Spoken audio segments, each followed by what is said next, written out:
Good evening all, welcome to IAC. ఈ వీడియోలో important current affairs MCQs discuss చేద్దాం. First one చూద్దాం. Who is the author of the book the Modi gambit decoding Modi 2.0? So మనకి the Modi gambit decoding Modi 2.0 అనే పుస్తక రచయిత ఎవరు అని అడుగుతున్నారు. రేఖా చౌదరి, శాంతను గుప్తా, తుషార్ కపూర్, సంజు వర్మ. సో తుషార్ కపూర్ గారి గురించి నిన్నే మనం డిస్కస్ చేసుకున్నాం. తుషార్ కపూర్ గారు బ్యాచులర్ డాడ్ అనే బుక్ని రాశారు. సో రీసెంట్గా దాన్ని రిలీజ్ చేయడం కూడా జరిగింది. అలాగే తుషార్ కపూర్ గారికి 4 days క్రితం గోల్డెన్ వీసా, యూఏఈ యొక్క గోల్డెన్ వీసా అనేది కూడా రావడం జరిగింది. ఈ 2 కరెంట్ అఫైర్స్ని మనం డిస్కస్ చేసాం. సో సంజు వర్మ ఎవరైతే ఉన్నారో, సో ఈయన ఆధర్గా ఉన్నారు the Modi gambit decoding Modi 2.0 అనే దానికి. ఈయన economist and as well as బీజేపీకి సంబంధించిన స్పోక్స్ పర్సన్ కూడా. సో ఈయన రాశారు the Modi gambit decoding Modi 2.0. అంటే Modi second time prime minister అయిన తర్వాత ఆయన ఈ లాస్ట్ 2 yearsలో కూడా సో డెవలప్మెంట్స్ కావచ్చు, ఆయనకి రిలేటెడ్ ఇన్సిడెంట్స్ కావచ్చు, వాటితో కూడిన బుక్కే the Modi gambit decoding Modi 2.0. So next one చూద్దాం. Which bank received the Confederation of Indian Industry DX Award for the most innovative best practice 2021? So మనకి కాన్ఫెడరేషన్ ఆఫ్ ఇండియన్ ఇండస్ట్రీకి సంబంధించి మోస్ట్ ఇన్నోవేటివ్ బెస్ట్ ప్రాక్టీస్ అనే award ఎవరికి వచ్చింది అని అడుగుతున్నారు.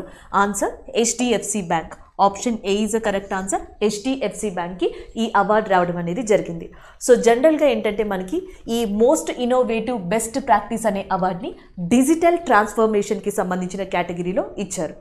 And ఇంకొక విషయం ఏంటంటే HDFC బ్యాంక్ గతంలో అంటే కొద్ది రోజుల క్రితం పోస్ట్ పేమెంట్ బ్యాంక్ అనే దాంతో కూడా టైఅప్ అయింది. పోస్ట్ పేమెంట్ బ్యాంక్తో టైఅప్ అయింది HDFC బ్యాంక్ ఈ లోన్స్ని మంజూరు చేసే విషయంలో. అంటే లోన్స్ని కొంతమందికి అంటే బిజినెస్ పరంగా, ఎకనామిక్ పరంగా ఇంకా బూస్టప్ చేయడం కోసం పోస్ట్ పేమెంట్ బ్యాంక్తో HDFC బ్యాంక్ అనేది టైఅప్ అయింది.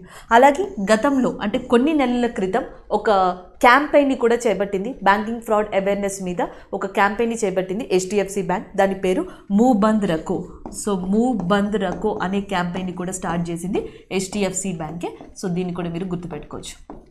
అలాగే 2031-32 కల్లా కార్బన్ న్యూట్రాలిటీని సాధించడం కోసం HDFC ఒక పథకాన్ని కూడా, ఒక ప్రణాళికని రూపొందించుకోనుంది. సో ఇది కూడా గుర్తుపెట్టుకోవచ్చు. కార్బన్ న్యూట్రాలిటీని HDFC బ్యాంక్ ఏ సంవత్సరానికి అచీవ్ చేయాలి అని అనుకుంటుంది అంటే 2031-32 కల్లా.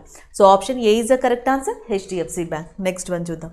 Next one, which state stood first in the implementation of the Shyam Prasad Mukherjee Rural Mission that was launched 4 years ago to stimulate local economic development, enhance public services and create well plan? So ఇక్కడ question వచ్చేటప్పటికి ఏంటంటే Shyam Prasad Mukherjee rurban machine అనేది ఉంది ఇండియాలో. So దీనికి సంబంధించి ఇండియాలో అది ఎలా ఇంప్లిమెంట్ అయ్యింది అనే దాని మీద ఒక డేటా వచ్చింది. ఆ డేటా ప్రకారం చూసుకుంటే ఈ కింది స్టేట్స్లో ఏది వెల్ ప్లాన్డ్గా అండ్ అలాంటి పథకాన్ని అమలుపరిచి ఇంప్లిమెంట్ చేసింది అని అడుగుతున్నారు. టాప్ స్టేట్ ఏది అలాంటిదని అడుగుతున్నారు. సో ఆన్సర్ వచ్చేటప్పటికి Telangana is a correct answer. Option B is a correct one. So according to the 2011 census 2011 జనాభా లెక్కల ప్రకారం చూసుకుంటే దాదాపుగా 69% of population in India rural ఏరియాలో ఉన్నారు. మిగిలిన వాళ్ళందరూ అర్బన్ ఏరియాలో ఉండడం జరిగింది. అయితే ఈ రూరల్ అండ్ అర్బన్ ఏరియాస్లో మనకి ఇన్ఫ్రా ఫెసిలిటీస్లో కానీ, మిగిలిన టెక్నాలజీ ఫెసిలిటీస్లో కానీ చాలా గ్యాప్ అనేది లొకేట్ అయి ఉంది. సో ఆ గ్యాప్ని ఫుల్ఫిల్ చేయడానికి కోసం అని చెప్పేసి Shyam Prasad Mukherjee rural urban mission అనే దాన్ని స్టార్ట్ చేసింది కేంద్ర ప్రభుత్వం ఒక ఫ్లాగ్షిప్ ప్రోగ్రామ్ కింద. సో దీనిని Jan 13th స్టార్ట్ చేశారు. Jan 13th 2016లో స్టార్ట్ చేశారు. ఈ 5 సంవత్సరాల్లో ఎలాంటి పురోగతి సాధించింది అనే దాని మీద ఒక రిపోర్ట్ రిలీజ్ అయింది. దాంట్లో తెలంగాణ టాప్లో నిలవడం జరిగింది. అలాగే నెక్స్ట్ ఎక్కడైతే ఇంప్లిమెంట్ చేస్తున్నారో ఈ పథకాన్ని ఆ ప్రదేశాలన్నింటినీ క్లస్టర్స్ కింద విడదీశారు. ఈ క్లస్టర్స్ టోటల్గా మనకి 300 ఉన్నాయి ఇండియాలో. ఈ 300 క్లస్టర్స్లో కూడా తెలంగాణకి సంబంధించిన సంగారెడ్డి అండ్ కామారెడ్డి క్లస్టర్స్ అనేవి టాప్ 1st and 2nd పొజిషన్లో నిలవడం జరిగింది. So option B is a correct answer, that is a Telangana. అలాగే శ్యామ్ ప్రసాద్ ముఖర్జీ గారి విషయానికి వస్తే ఈ రూరల్ మిషన్ పేరు అండ్ శ్యామ్ ప్రసాద్ ముఖర్జీ గారితో ఇంక్లూడ్ చేసింది. శ్యామ్ ప్రసాద్ ముఖర్జీ గారు బిఫోర్ ఇండిపెండెన్స్, ఆఫ్టర్ ఇండిపెండెన్స్ కూడా ఒక ప్రముఖ పాత్ర వహించారు. శ్యామ్ ప్రసాద్ ముఖర్జీ గారు భారతీయ జనసంఘ్ అనే దాన్ని స్థాపించారు. అలాగే former minister of ministry of commerce and ఇండస్ట్రీగా కూడా వర్క్ చేశారు. అండ్ శ్యామ్ ప్రసాద్ ముఖర్జీ గారి యొక్క పేరుని కలకత్తాలోని ఒక పోర్టుకి ఇవ్వడం జరిగింది. దాన్ని శ్యామ్ ప్రసాద్ ముఖర్జీ పోర్టుగా పిలుస్తున్నారు. ఇటీవల అంటే కొద్ది నెలల క్రితం అండ్ భారతదేశ భారతదేశంలో ఫస్ట్ టైం 2-వే రేడియో కమ్యూనికేషన్ని ఏర్పాటు చేసింది కేంద్ర ప్రభుత్వం. ఫస్ట్ టైం ఆ రేడియో 2-వే రేడియో కమ్యూనికేషన్ అనేది అండ్ కల్కత్తాలోని ఏదైతే శ్యామ్ ప్రసాద్ ముఖర్జీ పోర్ట్ ఉందో అక్కడే దాన్ని ప్రారంభించింది. Recently, National Mission of Clean Ganga and the Energy Research Institute launched a first of its kind Center of Excellence on Water Reuse in New Delhi, and it will be headed by whom?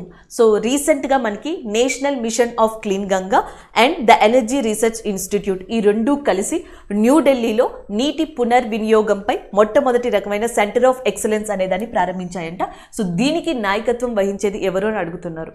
So దీనికి నాయకత్వం వహించేది doctor Nupur Bahadur గారు. Option C is the correct answer. So ఇటీవల national mission of clean Ganga అనేది ఒక centre and ఇంకొకటి వచ్చేటప్పటికి the energy research institute ఇంకొక institute, ఈ రెండు కలిసి న్యూఢిల్లీ కేంద్రంగా వాటర్ స్కేర్ సిటీ అంటే నీటి కొరతని తగ్గించడానికి, నీటి కాలుష్యాన్ని కూడా తగ్గించడానికి ఒక water reuse centre for excellence అనే దాన్ని ప్రారంభించారు.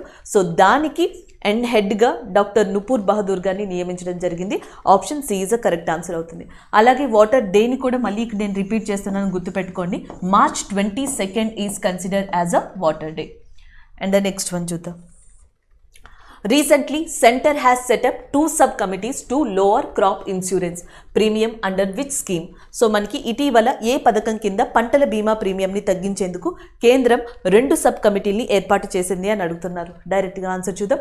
ప్రధానమంత్రి ఫసల్ బీమా యోజన. సో ప్రధానమంత్రి ఫసల్ బీమా యోజన కింద స్టార్ట్ చేశారు. Option D is a correct answer. Pradhan Mantri Fasal బీమా యోజన. సో జనరల్గా మనకి ల్యాండ్ స్లైడ్స్ వల్ల కానీ, వరదల వల్ల కానీ, తుఫాన్ల వల్ల కానీ, లేదా కరువుల వల్ల కానీ సో రైతులు పంటలు నష్టపోయి ఆర్థికంగా నష్టపోతున్నారు.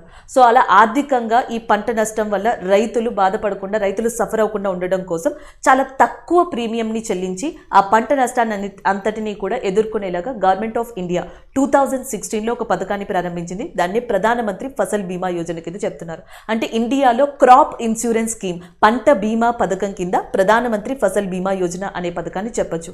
అయితే ఇటీవల ప్రధానమంత్రి ఫసల్ బీమా యోజన 2.0 అనే దాన్ని కూడా తీసుకొచ్చారు. దీంట్లో కొన్ని మార్పుల్ని కూడా తీసుకురావడం జరిగింది. ఈ పథకం ద్వారా ఏంటంటే జనరల్గా కొంత లేదా చాలా తక్కువ ప్రీమియంని రైతులు చెల్లించి ఈ స్కీమ్లో జాయిన్ కావచ్చు. మిగిలిన ప్రీమియం అమౌంట్ అంతటిని కూడా సెంటర్ అండ్ స్టేట్ అనేవి భరిస్తాయి. సో అది ఓవరాల్గా లేదా డైరెక్ట్గా చెప్పే ఈ ప్రధానమంత్రి ఫసల్ బీమా యోజన యొక్క కాంటెక్స్ట్గా చెప్పొచ్చు. సో అలాంటి దీనికి సంబంధించి ప్రీమియంలో కానీ మిగతా వాటిలో కానీ చిన్న చేంజెస్ తీసుకొచ్చేందుకు 2 సబ్ కమిటీస్ని ఏర్పరిచింది ఇటీవల కేంద్ర ప్రభుత్వం. ఒక సబ్ కమిటీకి కేఆర్ మంజునాథన్ అధ్యక్షత వహించనున్నారు. ఒక సబ్ కమిటీకి అధ్యక్షులుగా లేదా చైర్మన్గా ఉండేది ఎవరు అంటే కేఆర్ మంజునాథన్. ఈయన ఇస్రోకి సంబంధించిన వ్యక్తి. సో ఈ సబ్ కమిటీలో దాదాపుగా 10 మంది సభ్యులు ఉన్నారు. ఈ కమిటీ అంతా కూడా జనరల్గా మనకి క్రాప్స్కి, ఇప్పుడున్న క్రాప్స్కి ఎలాంటి టెక్నాలజీని తీసుకురావాలి, ఎలాంటి అడ్వాన్స్డ్ టెక్నాలజీని తీసుకురావాలి అండ్ ఇంకేం మార్పులు చేయొచ్చు అనే దాని మీద ఈ సబ్ కమిటీ మనకి రీసెర్చ్ చేయనుంది. దీనికోసం నేషనల్ రిమోట్ సెన్సింగ్ సెంటర్ ఏదైతే హైదరాబాద్ కేంద్రంగా పనిచేస్తుందో నేషనల్ రిమోట్ సెన్సింగ్ సెంటర్ యొక్క హెల్ప్ని తీసుకోనున్నారు. అలాగే Mahalanobis national crop forest centre New Delhi కేంద్రంగా ఉంది, దాని యొక్క హెల్ప్ని కూడా తీసుకోనున్నారు. ఇంకొక సబ్ కమిటీ వచ్చేటప్పటికి సౌరవ్ మిశ్రా గారి నేతృత్వంలో ఏర్పడింది. సౌరవ్ మిశ్రా గారు ప్రస్తుతం joint secretary to the ministry of ఫినాన్స్గా ఉన్నారు. సో ఆయన అధ్యక్షతన ఇంకొక కమిటీ కూడా ఏర్పాటు అవ్వడం జరిగింది. ఆ కమిటీ వచ్చేటప్పటికి సో ఎలాంటి టెక్నాలజీని, ఎలాంటి టూల్స్ని అడాప్ట్ చేసుకుంటే దాని యొక్క కాస్ట్ ఎంతవరకు అవుతుంది, కాస్ట్ లిమిట్ ఏంటి, ఇలాంటి వాటి మీద ఆ కమిటీ మనకి రీసెర్చ్ చేయనుంది. ఇలా 2 సబ్ కమిటీస్ని ప్రధానమంత్రి ఫసల్ బీమా యోజన ప్రీమియం రేట్స్ కోసం కావచ్చు, ప్రీమియం అమౌంట్ ఏదైతే ఉందో సో దానికోసం అని చెప్పేసి కేంద్ర ప్రభుత్వం ఇటీవల నియమించడం జరిగింది. Option D is a correct answer.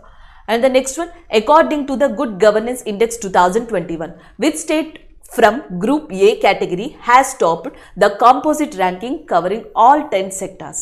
ఇటీవల గుడ్ గవర్నెన్స్ ఇండెక్స్ అనేది రిలీజ్ అయింది.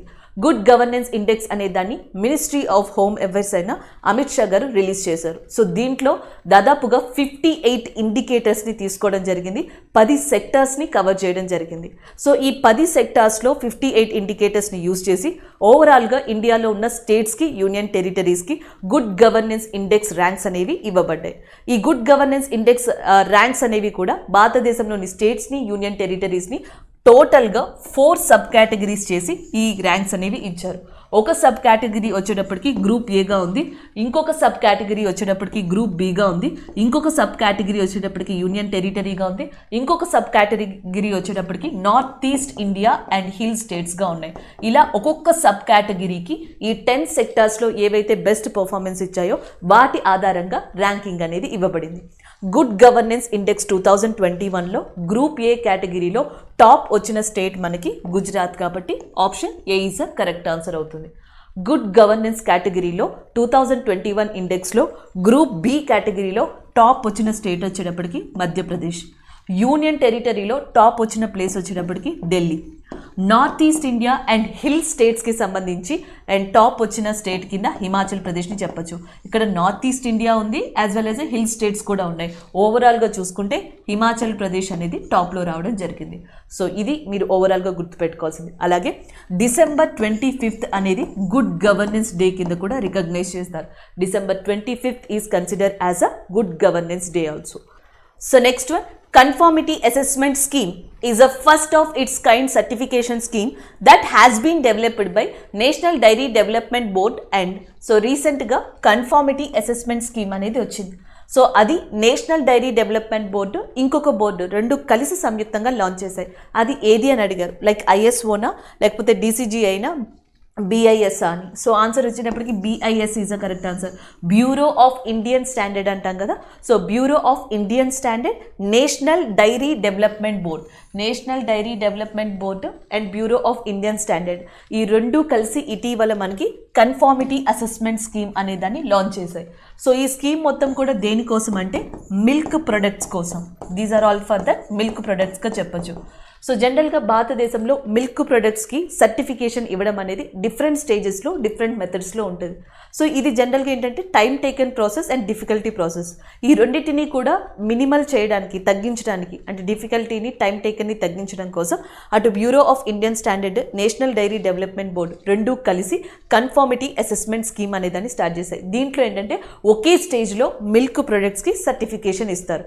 ఈ సర్టిఫికేషన్లో బిఐఎస్కి సంబంధించిన ఐఎస్ఐ మార్క్ అనేది ఉంటుంది, అలాగే నేషనల్ డైరీ డెవలప్మెంట్ బోర్డ్కి సంబంధించిన క్వాలిటీ మార్క్ అనేది ఉంటుంది, అలాగే ఒక కామధేను సింబల్ని కూడా ఇవ్వడం జరుగుతుంది. సో అలా ఇలా 3 సింబల్స్తో కూడిన సర్టిఫికేషన్ని ఒకేసారి ఒకే స్టేజ్లో మిల్క్ ప్రొడక్ట్స్కి ఇవ్వనున్నారు. సో దానికోసమని కన్ఫార్మిటీ అసెస్మెంట్ స్కీమ్ అనే దాన్ని తీసుకొచ్చారు.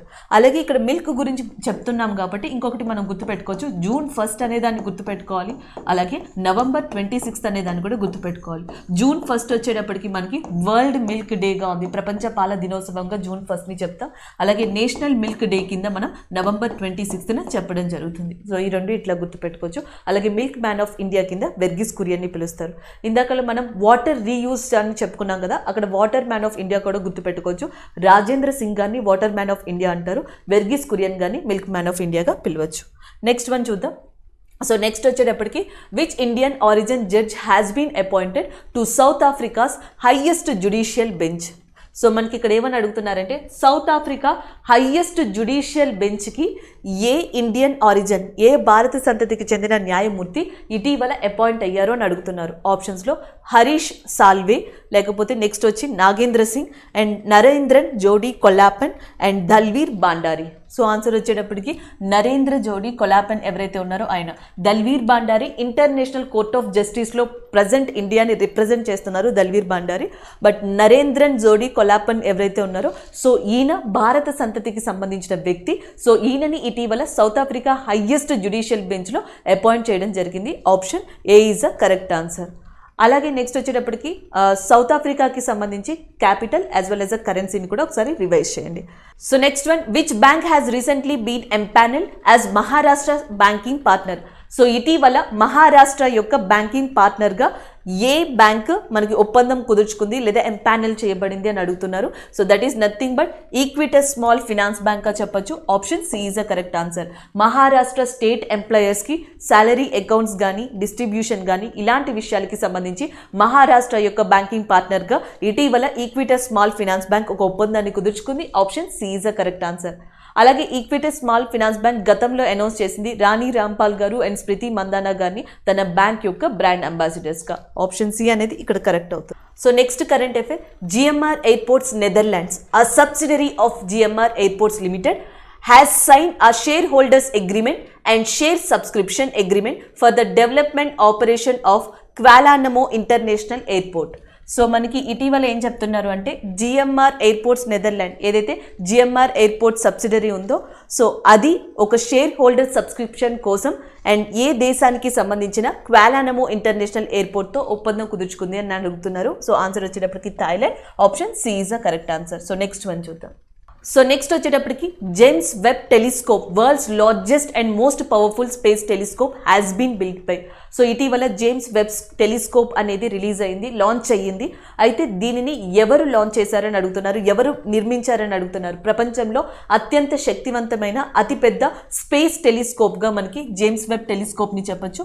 సో దీనిని NASA, European space agency as well as CSA ఈ మూడు కలిసి సంయుక్తంగా మనకి రిలీజ్ చేయడం జరిగింది. సో కాబట్టి ఆల్ ఆఫ్ ద ఎబోవ్ అనేది కరెక్ట్ అవుతుంది. నాసాకి ఆల్రెడీ హబుల్ టెలిస్కోప్ అనేది తన సేవల్ని అందిస్తుంది. అయితే అండ్ మనకి ఏదైతే జేమ్స్ వెబ్ టెలిస్కోప్ ఉందో 10 సంవత్సరాలు అంటే 1 ఆఫ్ ద డెకేడ్ వరకు ఒక ప్రీమియర్ అండ్ టెలిస్కోప్గా తన సేవల్ని అందించనుంది జేమ్స్ వెబ్ టెలిస్కోప్ అనేది. సో అది కూడా మనం గుర్తుపెట్టుకోవచ్చు. ఇది యూనివర్స్లో ఆరిజిన్ ఆఫ్ యూనివర్స్, అర్త్ లాంటి ప్లానెట్స్ ఎట్లా ఉన్నాయి, స్టార్ ఫార్మేషన్ ఎలా జరుగుతుంది, ఇలాంటి వాటి మీద అబ్జర్వేషన్స్ చేయనుంది. So next one. As per the recent data from Environment Ministries, which state has recorded the highest deaths of elephants due to electrocution during 2009 and 2019?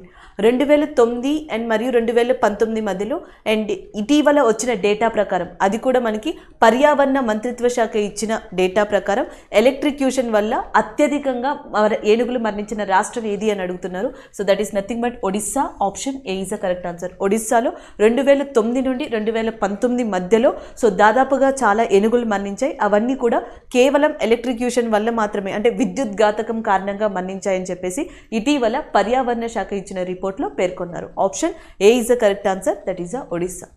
And the next one చూద్దాం. Shakti criminal law bill is associated with which state?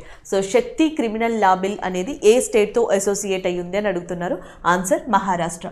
So ఇదేంటంటే జనరల్గా women and child మీద ఏదైనా crime జరిగితే ఆ crime జరిగిన 30 days లోపే కేస్ని report చేయడం, ఇన్వెస్టిగేట్ చేయడం, దానికి తగ్గట్టుగా రిజల్ట్ని రిప్రజెంట్ చేయడం అనేది ఈ శక్తి లా ఏదైతే ఉందో దానికి సంబంధించిందిగా చెప్పొచ్చు. దీన్ని మహారాష్ట్ర ప్రభుత్వం చేపట్టనుంది. ఇది సేమ్ ఆంధ్రప్రదేశ్లోని దిశ చట్టం ఏదైతే ఉందో సో అలాంటి దానితోనే కంపేర్ చేయొచ్చు అని కూడా చెప్పడం జరిగింది. Option B is the correct answer, Maharashtra. And the next one. ఇంకొకటి ఏంటంటే as per the new report ప్రకారం అక్టోబర్లో వచ్చిన కొన్ని ఆర్గనైజేషన్స్ అండ్ ఎన్జిఓస్ ఇచ్చిన రిపోర్ట్ ప్రకారం చూసుకుంటే భారతదేశంలో 2021 యాజ్ పర్ ద డేటా ప్రకారం అత్యధికంగా విమెన్స్ క్రైమ్కి గురయ్యే రాష్ట్రంగా అస్సాం ఉంది. So next one. Silver line is a semi high speed railway project and being constructed in which state అని అడుగుతున్నారు. That is a Kerala. So ఇటీవల ఒక సెమీ హై స్పీడ్ రైల్వే ప్రాజెక్ట్ని కేరళలో నిర్మించనున్నారు. సో దానికి సిల్వర్ లైన్గా మనకి ట్యాగ్ లైన్ ఇవ్వడం జరిగింది. Option C is the correct one. And the next one చూద్దాం. In December 2021 union minister Amit Shah and inaugurated Bharat Darshan park which showcases replicas of several iconic monuments of India built with scraps and as well as a waste material. The park is located. So రీసెంట్గా Amit Shah Bharat Darshan park అనే దాన్ని ప్రారంభించారంట.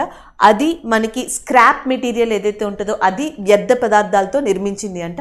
ఇది ఒక iconic స్మారక చిహ్నాల ప్రతిరూపంగా చెప్తున్నారు.